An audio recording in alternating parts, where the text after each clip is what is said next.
Hello అండి, welcome to our channel.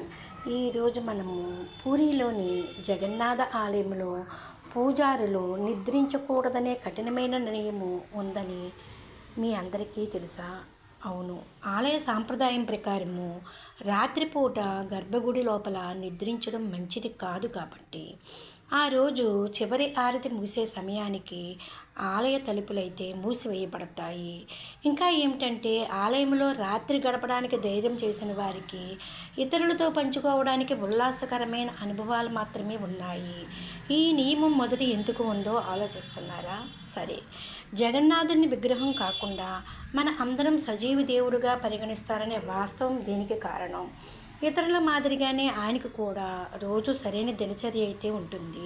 ఎందుకంటే ఆయన విశ్రాంతి తీసుకుంటూ తన పని తాను చేసుకుంటూ ఉంటారు. పూజారులు ఆలయంలో నిద్రించడానికి ఎందుకు అనుమతించబడరో వివరించబడే ఆసక్తికరమైన పురాణం అయితే ఉంది. ఒకప్పుడు ఆలయం లోపల నిద్రలోకి జారుకున్న ఒక పూజారి ఉండేవాడని పురాణ కథనం. తరువాత అతను ఊపిరి ఆడక లేచాడట, మరియు అతని కళ్ళు భయంతో విశాలమయ్యాయట. ఆ రాత్రి ఆలయంలో తాను చూసిన దానిని అతను తరువాత ప్రజలందరికీ వివరించాడు. గాలి మరియు ఏమీ ప్రజలు లేనప్పుడు కూడా ఆలయ గంటలు వాటంతట అవే మోగుతాయని అతను అందరితోటి పంచుకున్నాడు. అతను కొన్ని నీడలను కూడా చూశాడట, మరియు కొన్ని అడుగుల శబ్దాలు, చప్పుడులు విన్నాడట. ఈ వివరణ నుంచి ఏమి అర్థం చేసుకోవాలా అని మనం అందరం ఆలోచిస్తున్నాం.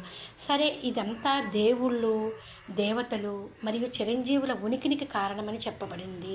వారు రాత్రి సమయంలో స్వామి ఆశీర్వాదం కోసం ఆలయ ప్రాంగణంలో తిరుగుతారు. జగన్నాథుడిని విష్ణువు అవతారంగా భావిస్తారు కాబట్టి ఇతర దేవుళ్ళు మరియు దేవతలందరూ రాత్రిపూట ఆయనని కలవడానికి మరియు ఆయన ఆశీర్వాదం పొందడానికి వస్తారట. రాత్రిపూట ఆలయం యొక్క దైవిక శక్తి అనేక రెట్లు పెరుగుతుందని స్థానికులు, ప్రజలు అందరూ అభిప్రాయము. సరళంగా చెప్పాలంటే, రాత్రి వచ్చిన తర్వాత జగన్నాథుడి ఆలయము ఆయనది సొంతం మాత్రమే అవుతుంది.